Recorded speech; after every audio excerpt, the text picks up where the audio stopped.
recording, really. Your audios are for backup. 3, dos, uno. Okay, they didn't pick up, I don't think, but oh well. 3, 2, 1, clap. Is your suppression too good? I think my suppression's too good, but Fuck it. Yeah, right. Can you click your tongue like? Wait. No, not just opening your mouth. Yeah, no, that did click. That did click. Don't worry. Okay. Did it show up on your waveform? Yeah. Right. 3, 2, 1, clap and click. Nice. Okay. That should do. And there's your Into the Chaos. What's up, everyone? Welcome to the latest episode of the Chaos Void. This episode of the podcast, as with everything that we produce, is brought to you by Humble Bundle, but I'll tell you a little bit about that later. Your agents of chaos today are me. Hello, I'm Cameron, and I am joined as ever by Sheldini. Hello. And the Big Squid Boy. Oh, I pulled my hair back today. You can see my roots and how black they are. Nice. Is this like what you wanted from the purple? Yeah, it's a very bright purple. Yeah. Okay. When are you going for your next? When are we running the Twitter poll for your next? Oh, I'm keeping it purple for a while. I'm gonna keep it purple because I have to bleach it every single time. So I'm just gonna. I need a haircut anyway because it's way too long. I need it thin, but it's coming into winter, and my house isn't well insulated. So actually, maybe having longer hair is better because I didn't realize dry shampoo was a thing. Yeah, but is dry shampoo actually any good? It just feels like I've only used it once and it's just powder to me. I feel like spraying it. I feel like it's good if you're like, kind of like if you've recently had a shower. So like if you had like a shower like yesterday, or like whatever. I don't think it's too bad in that situation. I do forget to shower. Like I was like yesterday. Just Squiddy walked past the shower and gone, "Oh, I forgot to shower today. Well, guess it's tomorrow." Well, no, basically, yeah. I mean, what happens is yesterday I was like depressed. I was sad. I was like, "What the fuck? What?" I'm like, "Oh, it's just gonna be one of them days." And then it was like about 3 o'clock. I was like, "Hang on, I haven't showered in like 2 or 3 days. Let me have a shower. Let's see how this is." I had my shower and I'm all good now. It's because I hadn't showered. So it is a legitimate thing. I need to keep. Or Hannah is now going to keep a track of my shower schedule. I couldn't do that. I feel like I haven't had a shower today. I've been up for 6 hours and I feel disgusting. Like to be fair, I you can tell that I've had a shower because my hair is fucking fluff. I like to, I couldn't do that. I don't go outside. I shower maybe every 2 to 3 days anyway, unless I've gone to the gym, then I'll shower because I'm all sweaty and stuff. So we've started this podcast and we've realised that Squiddy is hygienically questionable. No, I'm hygienic. You shouldn't shower every day anyway. It's bad for your skin oils and stuff. Is it? Yeah. But I think I have lovely skin oil. It doesn't let the natural development of it. Like you're not meant to wash your hair every day because it fucks up your hair oils for that. Does it? Yeah. Unless you've done exercise, like intense exercise, and you're sweating and stuff, you don't have to shower every day. And even then. Okay, I see. Right, I've actually thought of something to talk about. Oh. Is it skin oils? I'm gonna take off my glasses, God. It's about yes. It's about this new skin oils product we're promoting. Welcome to the Chaos Void, the #1 skin oils podcast. Brought to you in partnership with Body Shop.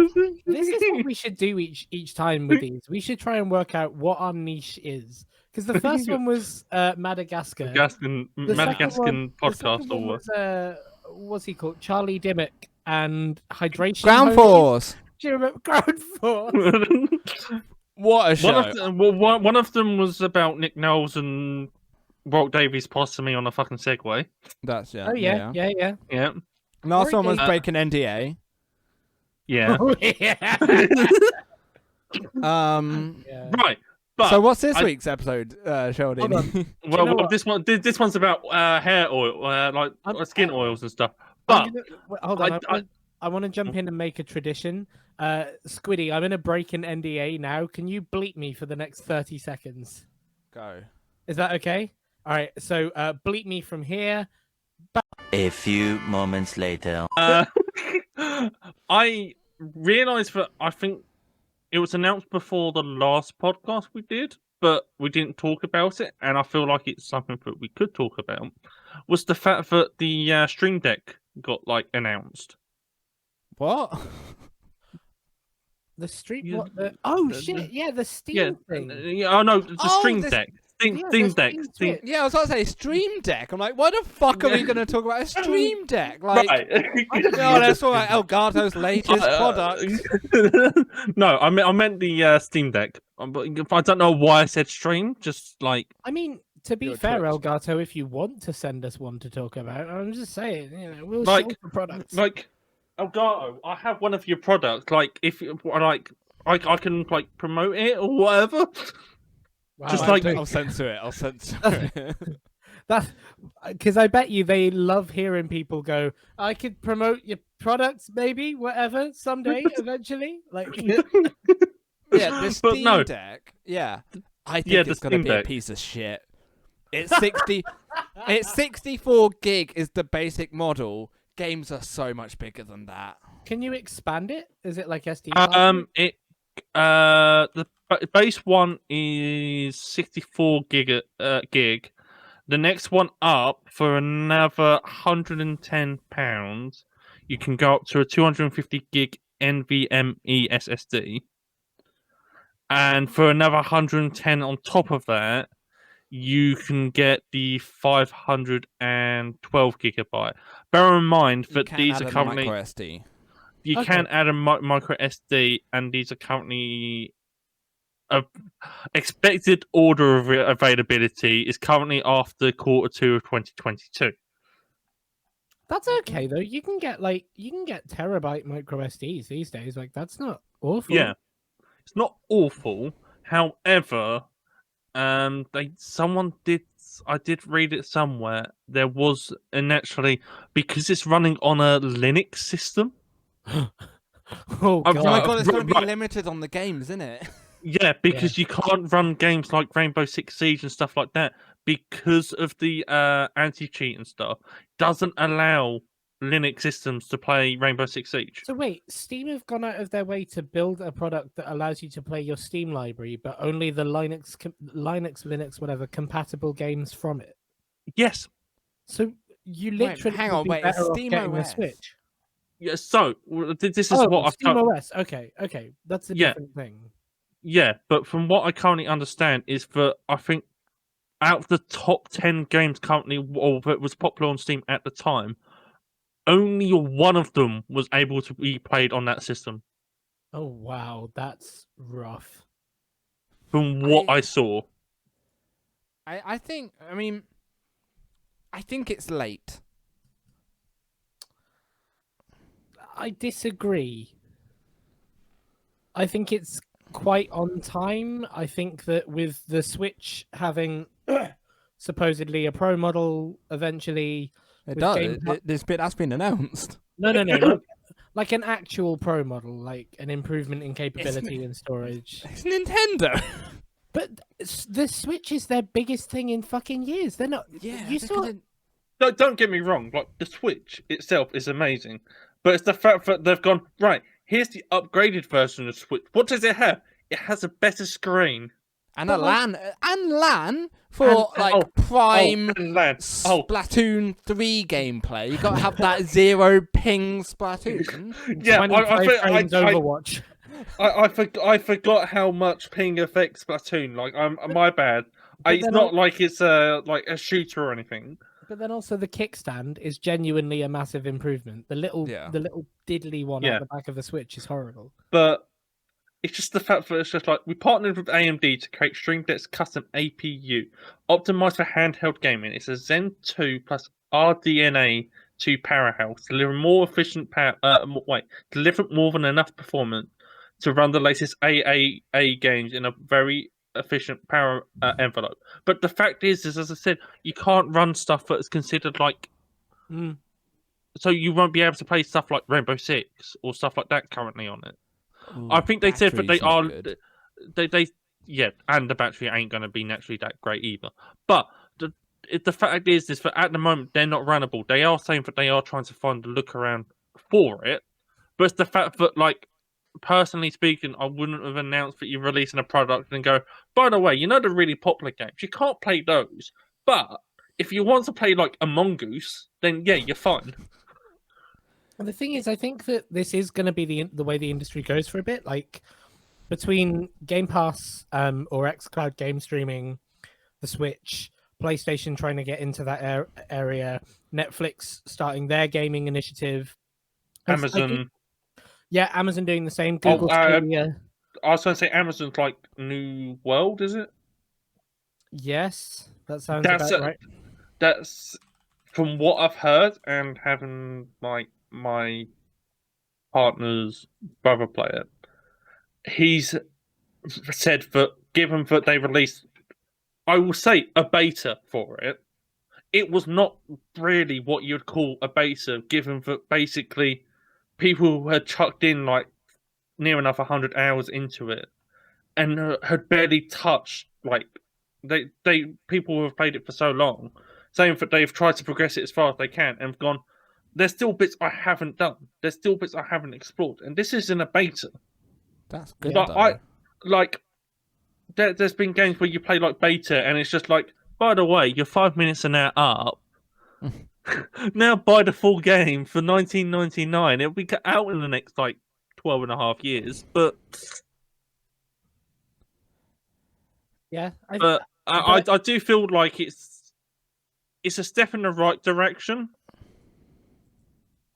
But I feel like with it being like the first model of its kind, there's probably going to be flaws and stuff, and they'll probably release like a later like an edition maybe in like a year and a half, which will probably fix a lot of the issues that this one will naturally have. It has a dock. Yeah, but I feel like with it does DisplayPort as well. DisplayPort, you can basically say if you've got like a random monitor somewhere, you can hook it up to that. Some tellies nowadays, I think, have DisplayPort. I think my uncle has 120 hertz. Massive. You could play it on your TV or whatever. Like, you don't have to have a PC to be able to play it. Okay, because I thought it was just the handheld thing, and I was like, that's not going to do it. No. It has a dock. Okay, it could do better now. Yeah, I feel like, unlike what Nintendo have done with the Switch, and basically have gone, this is the Switch, and have barely done any major changes to it. But that's Nintendo's philosophy anyway. They don't. They go like, "This is what you're gonna have for the next 8 years."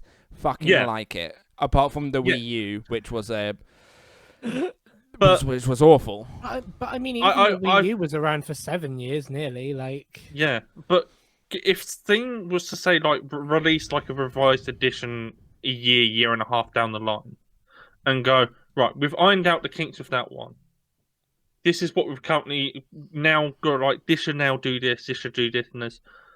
It will possibly be a successful format for people that can't necessarily afford a PC but can want to play games that are PC related or have friends on PC to play with. I don't think PC gaming is going to be as big. I think with the amount of crossplay coming out now, I think PC gaming is not going to be as popular. I think people might be like, you know what, I might just get an Xbox because then it's my entire telly setup in one. I can have Netflix on it, Xbox, or like all your TV apps on it as well. I think it could go one of two different ways, because like last year we saw a massive surge in PC gaming because of lockdown and COVID and the impacts of that. But then also we're facing the chip shortages, right? And that doesn't look like it's going to end anytime soon. So like, no, the US government have pulled in a stupid amount of money into it, and they said that even at the earliest, they reckon 2023, like mid 2023, they might finally have caught up with what they probably should have been at now.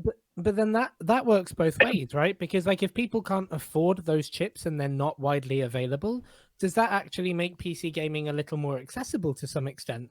Because you don't suddenly the actual market for buying a 3090, for example, goes right out the fucking window, and the chips that we've been building on for years and years stay relevant for a little while. Like, Yeah, Prices because go up though. prices might go up a little bit, but They have. I think a 2080 is a couple hundred, and that's an old-ish. oh really? Yeah.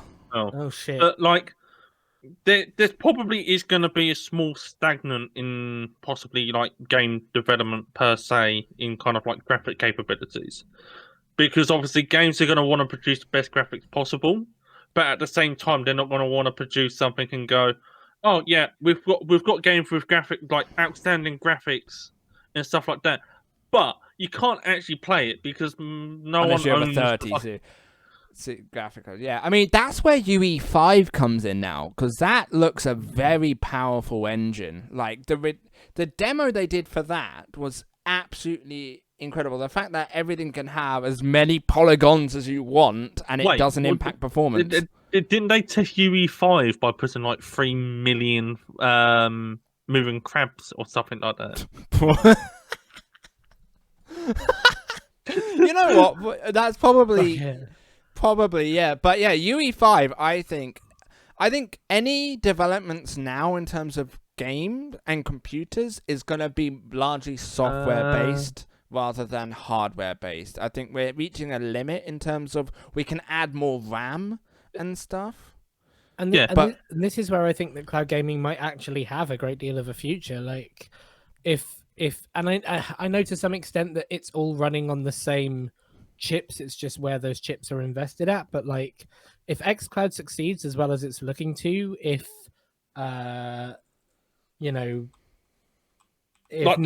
Netflix's gaming arm succeeds as well as it has the potential to, like, what reason do you have to buy? Because like let's say xCloud gets on Switch, right? It's not out of the realm of possibility. It's something they've been talking about for a while. Let's say xCloud gets on Google Chrome. Again, it's not out of the realm of possibility. It's something they've been looking at for a while. What reason do you have to buy another thing? But then also, if that other thing if the Steam Deck eventually adds in some kind of xCloud for Steam, so you can play your whole library. I think it has that in it. It does. Yeah, it has Steam Cloud part of it. So is that compatible with wider than Steam OS though? Right. From what I've also heard, that obviously like xCloud, Xbox Game Pass, apparently the rumor is that is due to be coming out on Steam at some point. Game Pass on Steam. Apparently, I've heard a couple of things, but given that Steam has EA access as well, they have the whole EA access and stuff. And plus, I'm not gonna lie, I have like the Xbox Game Pass app and stuff on my PC. It is pretty bad to use at the best of times. Yeah, it's not the easiest user I experience. feel like if they were to able to agree a deal with potentially with Steam to put it in, I feel like that would then open it up a lot more, because I know that there are people that I know that want to play games on the Xbox Game Pass, but because of how unuser friendly that it is a software to use, people don't want to like use it to be able to play Xbox games. I know a couple of people that are like that because of. And I didn't there's think been it was that bad a user experience. I thought it's all right. Like the Xbox app, you just go to Game Pass at that section, and boom, you've got all the games for Game Pass. It's a bit. Yeah, I find that it's a bit messy for finding what you want if you're looking for something. Like it can be that, and like my PC isn't like I can run things at a decent pace and stuff like that, and like most of my games are the high quality graphic settings and stuff like that. But I'll open up the Xbox Game Pass app, and sometimes trying to fucking like load up the games and stuff, because obviously they have like all the game tiles and stuff like that. Yeah, but I'm sometimes waiting like fucking 30 seconds to be able to fucking go down from fucking like B list games for beginning with the letter B to be able to look at games beginning with like C. I feel like there's a lot of optimization between for them, but a lot of the games are also I think on that's your Steam. PC, mate. mine is loading perfectly. Yeah, but your PC can barely fucking load F1 2021. No, it keeps crashing, but I'm on an SSD, so everything just goes pew. But Hades is option. I feel like with the fact that a lot of the games on the Game Pass are already on Steam as it is, if there was able to agree some kind of integration. What? Hold on. What? No, Whoa. that's the dumbest comparison I've ever heard. Because that's like saying, yeah, you could grow your own vegetables, but you can just buy vegetables in a supermarket. Yeah, but the convenience of growing them is not buying them and having them at your need. That's true, to be fair. Like I'm not going to play Back for Blood on Game Pass because I prefer Game Pass. I'm doing it because I own Game Pass and thus don't need to buy Back for Blood. Like, That's Is that actually on also Game true, Pass? to be fair. it's coming out on Game Pass on day one. Yeah. Yes. Oh, that means my username's gonna be Squidwardo. Fuck. But also, Ugh. going back quickly, I was saying about the fucking UE5 with the crabs. Yeah. So I found the article for it. So a game developer uses technology to create millions of dancing crabs. So apparently, it was noise storm. Noise. Noise. Noise like I'm making a noise right now, but because I have a Noise. speech impediment, it comes out as noise. Noise. So there isn't a conclusive answer to it, like how many of these dancing crabs they can load in, because they tested it, and the difference between 100,000 crabs and 2 million crabs, there was very little difference in performance, and they got bored after adding 3 million. But they reckon that you could probably add a substantial amount more. 1 billion crabs. That's the episode title. That's the episode title. But yeah, I think that just shows the power of it, and I think Could you just imagine that a game engine? But it's like, oh, what's your game? Well, our game is 1 billion crabs. 1 billion crabs. You What win do it by they do? killing all 1 billion crabs. Well, what happens? No, it's like you get them all to dance to the crab rave. That would be Just- amazing. Just Dance 2023 is 1 billion dancing crabs. But I think realistically, games going forward, it's gonna be more indie games, more like kind of cute, their own unique art style. Anyway, there's only so many realistic games that you can make that's then gonna get lost in the crowd. We've seen it over the last decade anyway. Games that are unique with their own games that are do better than AAAs. Well, Or and most AAAs, I should say. And the middle keeps falling out of the games industry, right? Like back in 2004, you had like 100 different THQs, and then it turns out that none of those things were sustainable. So the middle falls out, and you only have Rockstar and tiny indie dev. And then over the course of the next gen, you got THQ coming back. You got smaller developers. You got people like the Dying Light franchise teams, Double Fine, who tried to put the middle back in, and if they didn't get bought by Microsoft, the middle fell out.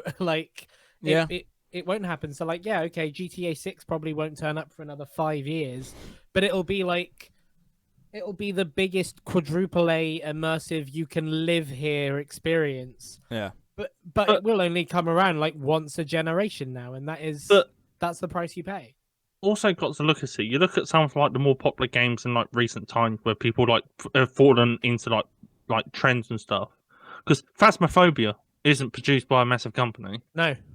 Among Us wasn't produced by a massive company. No. You mean Among Us was released 2 years before it actually became popular? Fall Guys wasn't produced by a massive company to start with, but got bought out by Epic.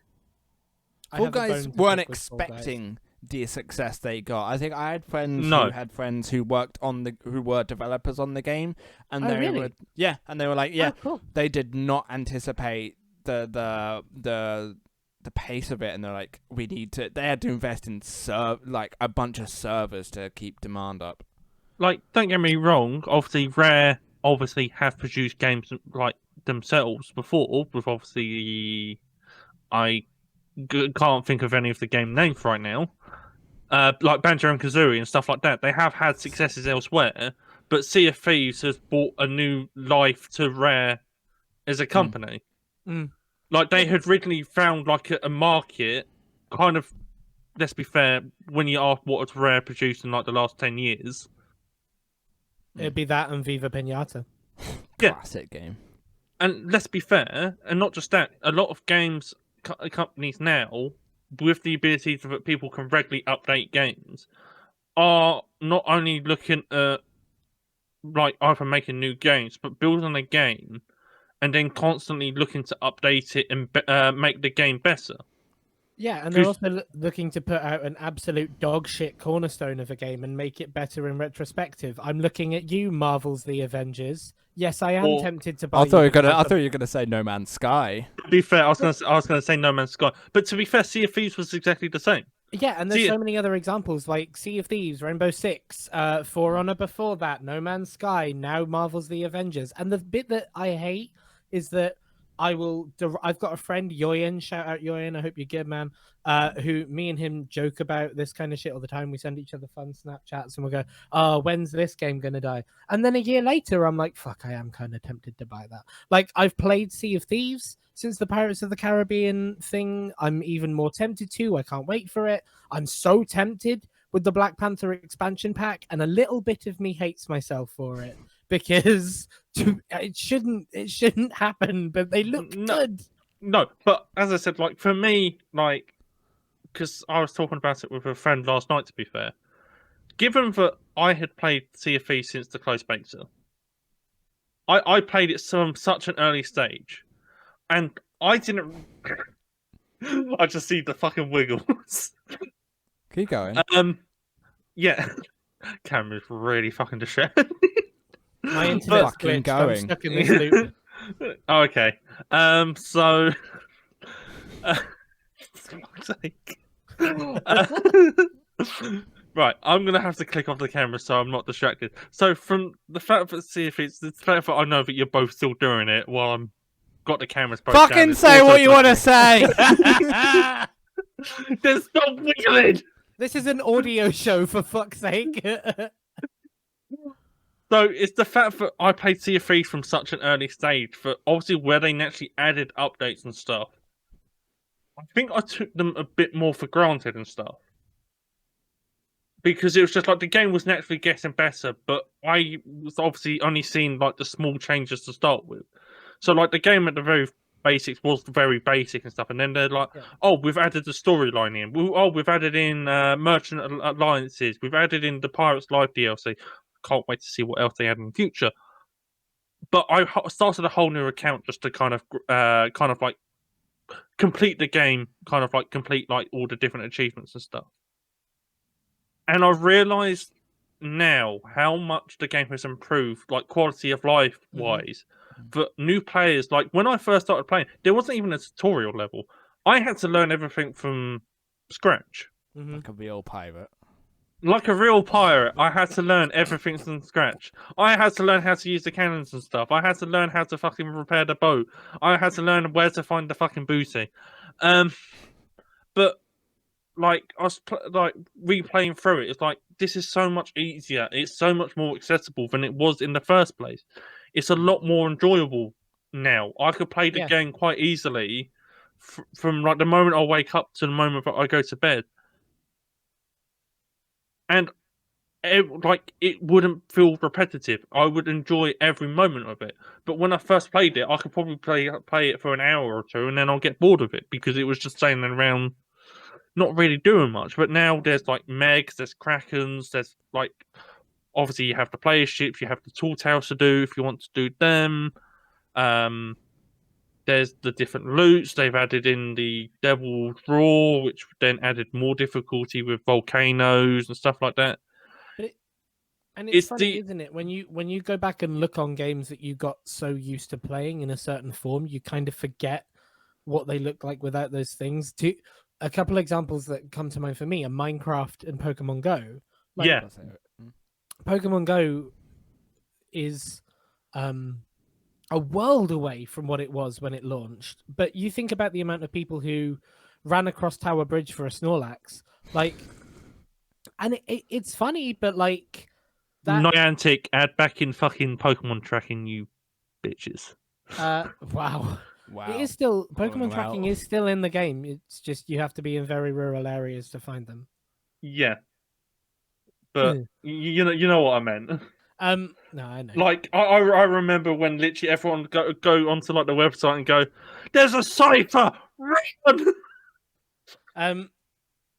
But like, you know, you think about how different an experience that is. And I played Pokemon Go properly for the first time. I went into work the first time last week, for like since the pandemic started, and I played Pokemon Go again, and I was like, oh, it's like I remember, except that so much has changed. Like there's different overlays, the gyms look different, the raids are improved, the this, that, the other's different, the egg hatching is, but like that was one of the first times where I got a sense of this is what it's like to start one of those games again. Like if you jump into Minecraft now, you take for granted redstone, which just wasn't a thing for a while. You take for granted spawn changes, which weren't a thing. Light sources, like it's madness. It's the fact that like even now, like given that they're doing this massive update for Caves and Cliffs, I'm excited for that. That's actually going to get me back into Minecraft. The fact that it's the fact that everyone's kind of gone. The fact that they've massively increased like world high, which is something that people have called for ages. The fact that they're adding more, just like more depth. There's more like below. There's more blocks to add. Goats, oxalotls. They're adding more and more. Which, while they might not do like big updates, they do one big update like every kind of like year, and then a couple of like smaller updates to add smaller bits and like bug fixes and stuff like that. But the big updates are like kind of, or you could pretty much say that they are kind of like almost game-changing updates. Oh, definitely. If you took someone from 2011 and be like, hey, I'm going to plonk you in Minecraft now, they're just going to be like, what the fuck? I mean, I'm the same. I didn't play it for a long time. I probably played it like 2014, 15 is the last time I really played it before. And then I started getting into it this year in 2020 and 2021. And there's so much added in. I'm like, what the hell? But I think it just shows like games as a service is so much more popular. Like PES have recently changed their Premier Football's franchise into that game as a service thing. They're going to have updates to it. eFootball, I think it's called now. Yeah, eFootball. It's going to be largely like free to play on like entry or whatever. Like yeah, it's going to be a freemium model. Yeah, it's like freemium model, which from what I've heard is that FIFA is potentially looking at a similar model. I think that Battlefield is also looking at, or I think EA as a general have said that they are looking at this freemium model because they found out that with Apex and stuff, the freemium model works. I mean, FIFA makes 1.5 billion from Ultimate Team anyway, and if people aren't having to spend £60 on a game to buy it in the first place, they're probably going to spend more on packs and on content in that game. I'm surprised it wasn't done sooner, as like Netflix and stuff were getting bigger. I've been thinking FIFA should do it sooner, and I think it cool like that yearly franchise games that come out with something every year. I feel like more games are possibly going to be looking at this freemium model. Is the fact that, yeah, they might get a more of an initial burst of a player base, but you think that if you've got a decent game to start with, people are more willing to invest into a game as well at the same time. I would have said FIFA was a decent game, but oh well. Well, let's be fair, they do kind of just reuse content on a daily or yearly basis, but they really don't. But they do. I say that, but you look at how much they changed the dynamic engine, literally on a yearly basis. It's a new engine this year, I think, isn't it? It's an even more extensive engine where they've got like 3 million more data points or something stupid like that. I have a friend who has a friend who works very has closely a friend. yeah, kind of, but like who works on FIFA. And yeah, okay, they don't like redo all the models of every person every year, but the tweaks they do make are fucking massively difficult. Like it's stuff like the aerodynamic points of the ball, so when you hit X point, it spins in specific way. It's like Yeah, no, like there's so much of like they're trying to Minute convert. details are changed. Yeah, and they're trying to that's change tough. minute details, but they're also trying to transform basically real life data and information into computer and trying to simulate it as accurately as humanly possible. And I can't imagine like where like you begin with that, because let's be fair, you look at a sheet of data and like most of the people will go, what the fuck? I But start then looking at the vowels. yeah, you start looking at the vowels. But you can look at like these people look at the sheet of information and then somehow trying to turn that sheet of information that wouldn't mean anything to anyone else, and they'll try to transmute it into information into a video game. yeah, but that's any All games. job. That's all Yeah. jobs. Like Yeah, to be fair. take But- data, turn into product. That is all anyone does. I mean, What, I don't but you like look FIFA because of its esports scene. I think it's done very poorly. I agree. Yeah. But that's I a mean, different. I that could be. Yeah, but- I could talk about that. But you That- look entirely at different. the new Forza Horizon game. They literally said that they took cameras out to Mexico and pointed them up to the sky just to get an accurate sky map. Have you ever This- seen the behind the scenes stuff they did for Max Payne 3?